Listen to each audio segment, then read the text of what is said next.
অন্তর্বর্তীকালীন সরকারের দুই উপদেষ্টা আসিফ মাহমুদ ও মাহফুজ আলমের পদত্যাগ দাবি করেছেন বিএনপি নেতা ইশরাক হোসেন।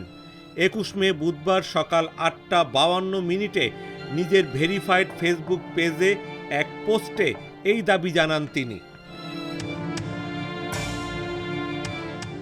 ওই পোস্টে ইশরাক হোসেন লিখেছেন, গণতান্ত্রিক ভাষায় রাজনৈতিক শিষ্টাচার মেনে যৌক্তিক কারণে উপদেষ্টা আসিফ মাহমুদ ও উপদেষ্টা মাহফুজ আলমকে অন্তর্বর্তীকালীন সরকারের সকল দায়িত্ব থেকে পদত্যাগের আহ্বান জানাচ্ছি।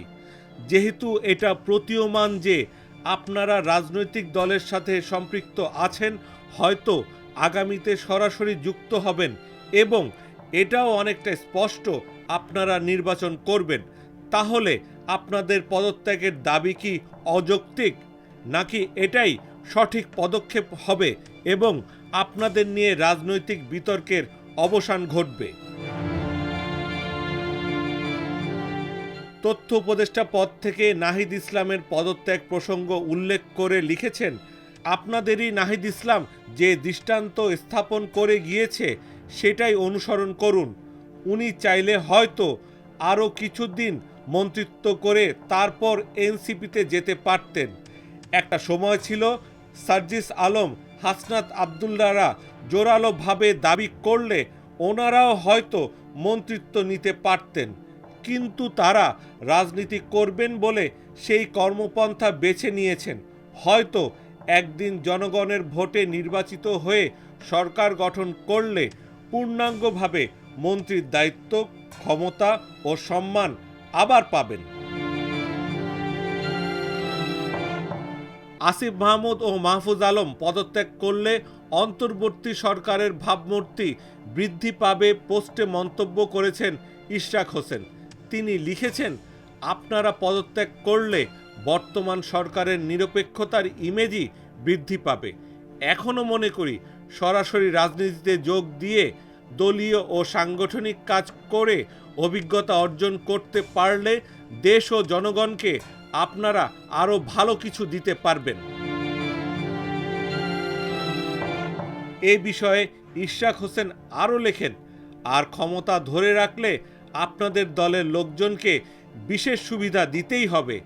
এটা থেকে বিরত থাকার বা শতভাগ নিরপেক্ষ থাকার বিন্দুমাত্র সম্ভাবনা অথবা ক্ষমতা আপনাদের নাই, কারোরই থাকে না। কাঁঠাল ভাঙবে আপনাদের মাথায়, খাবে কিন্তু অন্য সবাই।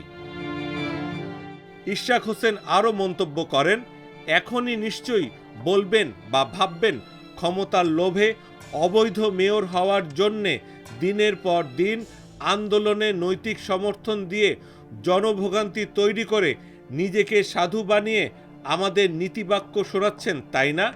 আমি নিজেও কি কম সমালোচনার শিকার হয়েছি এটা করতে গিয়ে, কিন্তু আমার আর কোনো উপায় ছিল না। আপনাদেরকে যে ভুল পথে পরিচালিত করা হচ্ছে সেটা জনগণকে বোঝানো দেশের জন্যে প্রয়োজন ছিল এবং আজ অবধি আমাকে বাধা দেওয়ার কাজটি যৌথ সিদ্ধান্তে হচ্ছে, এটা মিনিমাম রাজনৈতিক বোধসম্পন্ন মানুষ বোঝে। কিন্তু আমি বলবো এটা ছিল ওনাদের ভুল পলিসি। ব্যবহার হলেন আপনি আসিফ ভুইয়া। আইন আদালত মেনে নিতে না পারলে কোথা থেকে দেশ সংস্কার শুরু হবে? তারপর যত ইচ্ছা সমালোচনা করতেন, দেখতেন আসলে কি করি। এখন পূর্ণাঙ্গ প্রক্রিয়া আমাকে সম্পন্ন করতেই হবে।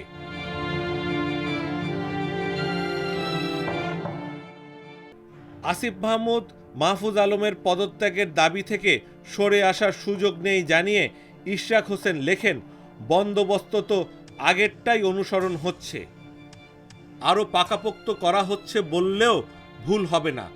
আপনাদের পদত্যাগের দাবি থেকে সরার কোনো সুযোগ নাই। আপনারাই বা কেন থাকতে চাচ্ছেন?